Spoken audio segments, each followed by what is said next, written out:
Was this the worst Raw of 2022? It might very well be, guys. Welcome back to Fog Wrestling. It's that time again.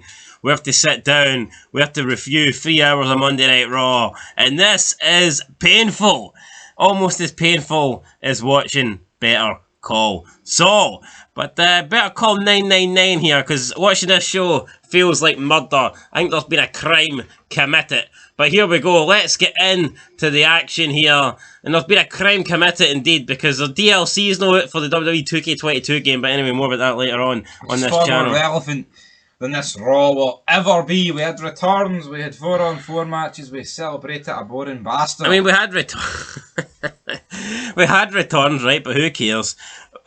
What I actually hate the most about wrestling, well, actually, maybe that's an overstatement, but see these like gifs when they're coming out, and you got Orton, you got like the flying snake, and then when Roman Reigns comes out, it's like a big fucking image of Roman looking like he's fucking yeah. Like I hate them. I actually despise those things. They look phony. I don't know if they're going for some sort of fucking cartoon look, but they absolutely suck. Anyway, we start off with Randy Orton's 20-year celebration party. Blah blah blah.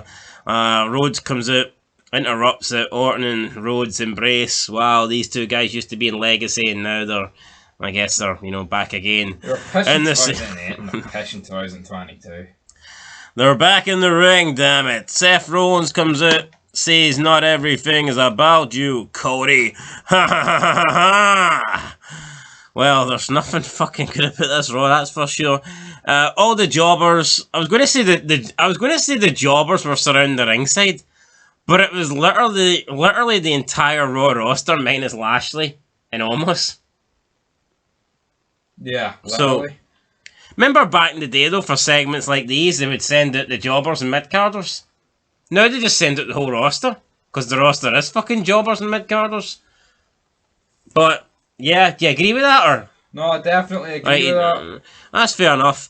Ezekiel gets in the ring, says that he grew up, him and his brother grew up watching Orton, and that him being one of the new superstars, he wants to show appreciation. He wants to shake all Orton's hands, or hand, I guess. One of the hands will do. He doesn't want to shake both, or maybe he does. Who knows? Then Kevin Owens comes out from the crowd. He says, nope, he's a liar. He's a liar. I mean, I did enjoy the lie detector last week, but I just don't understand why Kevin Owens is so fixated with Ezekiel. Who gives a fuck if he's lying? I mean, who cares if it is a lie? Why is it bothering Kevin Owens like so much? I just don't get it. I don't get it either. I mean, it's probably the best thing on the show, but why does Kevin Owens care? Exactly, guys. It's so stupid. I mean, the guy just had a main event match with fucking Austin. Why would he care if some bomb's pretending to be someone else? On what planet is that relevant? I don't understand it. Then Adam Pearce came out. He's not the general manager we need. He's not the general manager we want. But it's the general manager we got. And he's still not even a GM. I mean, how long has he been doing this role and he's still not even got the GM title? He's just an official. For fuck's sake. Can you never get a promotion? Then we have Bianca Belaire versus Sonia Defel. This kind of, I don't know what happened. I guess it turned into a no DQ match, or at least Sonia Defel could use weapons. Selena got involved. Carmella got involved. Bianca Belaire wins. Sonia Deville hit a DDT on the chair, which the three commentators actually fucking said absolutely nothing about, which is, you know, it's supposed to be a big spot, but because it was a headshot on a chair, I guess they all paused and didn't really know how to call the move. But I mean, in reality, it just looks pish. I mean, back in the day, if someone hit a pile driver on a chair, I mean, JR would be freaking out, like, oh, his neck's broken, you know. Sonya Deville hits a DDT on a steel chair, and there was nothing. Crickets. So, you know, just very, very poor commentating here. But, I mean, it is what it is. Bianca wins, celebrates in front of her home crowd. Then we go backstage. Selena and Carmella get told they're not getting their tag team title shots rematch because they never helped they never helped Sonya Deville win tonight. Selena's like, you can't do this. She gets slapped by Sonya Deville. Carmella's like, hey, yeah, it was all that bitches. Yep, and then she says, I can do what I want. I'm an official around here. Not the GM, the official. And this was officially shit. Then Carmella says, yeah, well, it was all her fault anyway, and before she knows it, she gets slapped, and Jesus Christ, man, people say Stephanie McMahon's got loud slaps. I mean, my eardrums almost busted listening to this, so, yeah. This is just a bigger-nosed lesbian Stephanie. It's like female version of Triple H, literally, then, aye? Aye. Big slaps. Kinda is, aye. Fucking next year we'll be pulling a sledgehammer out. Although her nose looks a bit like a fucking sledgehammer, so maybe she's already got it. Just wing that thing in like a javelin and... turns around, man, wipes out half a country. Woo. I mean, this segment was alright, because it felt fucking real, that's why. This actually felt authentic, you know what I mean? Like, it felt actually... It seemed like a real argument, especially when she slapped Carmella, because it was like mid-sentence and you just didn't really see it coming. Yeah, definitely. You know, you thought 1 minute like Carmella was going to like suck up to Sonia, and then boom. You know, so I mean, this felt real, and for that reason, it felt pretty good. But was it good? Was this bloody 51-second backstage segment enough for me to give this show a 10 out of 10? Absolutely not. Speaking of 10 out of 10, this guy's not a 10 out of 10, but there will definitely be a 10 reasons why he sucks video coming soon. Fear Mahan beats Sam Smoothers, not Tracy Smoothers. Sam Smothers. Any thoughts on this guy? Smother your ass on out of here, jabroni. Fear Mahan's got the Kali video package intro where it shows you his eyes and there's like flames and stuff. I mean, I know, but at least Kali had the physical, like, imposing image. I mean, a guy that was like, you know, 400 pounds, tall as fuck, bigger than the Big Show. I mean, what's Fear Mahan got? He's just an average-sized heavyweight. Yeah. And there's just he's not overly muscular. There is nothing about this guy. He got a massive pop right on the first week, the Raw after WrestleMania. But I said this in our review. It's not because people like him. It's not because people think it's great. It's because it was banter. The guy basically got turned into a meme that we had to wait 6 months to see him. And I guarantee you, he will not be on this Raw roster in 6 months. Guarantee it. He'll be back to India and a wee fucking... I wouldn't be surprised. Container. I wouldn't be surprised if he loses to Mysterio at WrestleMania Backlash and we don't see him again. Then we had Omos and Lashley arm wrestling challenge. The Omos is just not... he's just not cut out to be a fucking wrestler, is he? I mean... No, he's really not. Honestly, I mean, Bobby Lashley... In this arm wrestling contest, I mean, the sweat is pissing off Lashley's head. The veins is popping out of Lashley's body. I legit thought Bobby Lashley was just going to explode into... Maltesers, so to speak. Aye, you know, we'll use that as our good... And Omos just sitting there looking... And he like, his... It was awful. 1 minute, like, Omos, his tongue's hanging out, and it looks like he was barely moving his arm.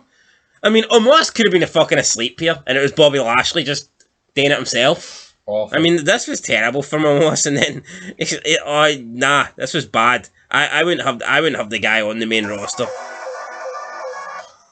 And speaking of, you are pissed, by the way. Anyway, Omos attacks Lashley after Lashley wins. He throws the arm table thingy on him, and that's the end of the segment. Really, then tosses it outside. Was it?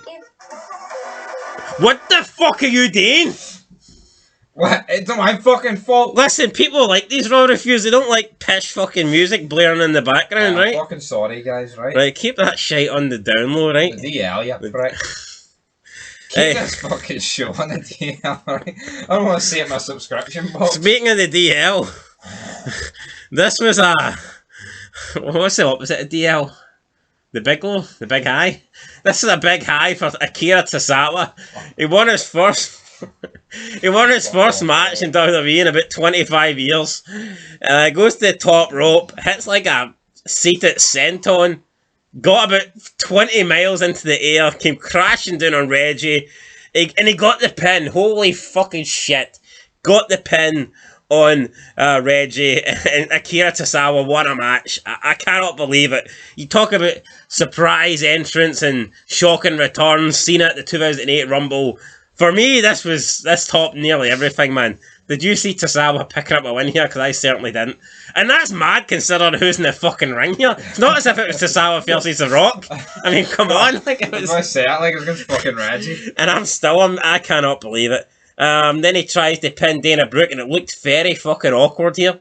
Yeah, he did like 10 manoeuvres in 1 second. But yeah, it looked like he was doing the Big Daddy V thing on her. I thought, you know, the move where he just like humps you from behind and does the spinneroonie on top of you. World's largest. Yeah, I mean, it kind of looked like the world's largest. World's squintiest. It looked fucking weird. Then R-Truth, who was the referee in this match, by the way, if anyone gives a shit, tossed Tosawa into Tamina. I actually think Tamina's more attractive than Dana Brooke. Like, that's quite, I know that's going to be controversial, like, but I'm just putting that out there. I do not like Dana Brooke at all. And then Plastic.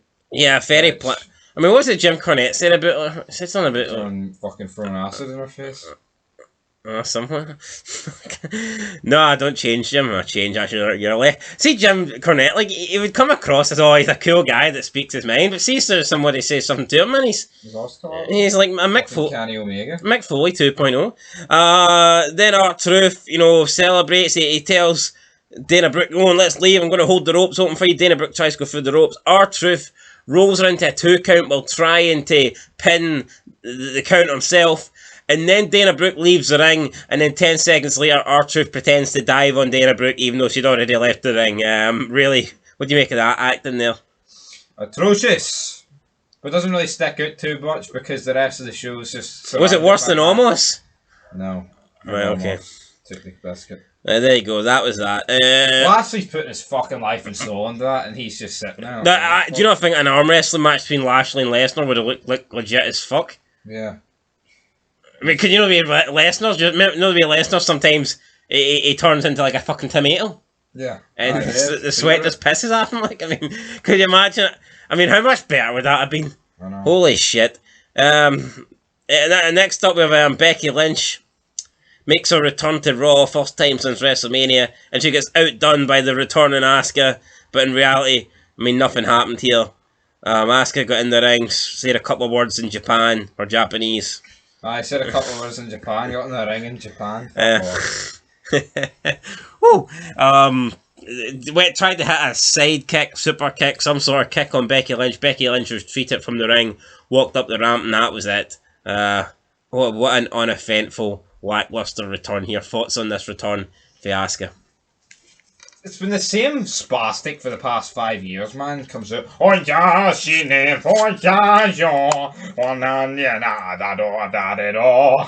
of these people fuck all in Nigeria, like that's what I'm gonna say.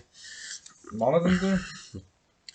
Then we had... right, but at least I hate Becky Lynch, right? I hope she dies in a car crash. But see the point. See a part.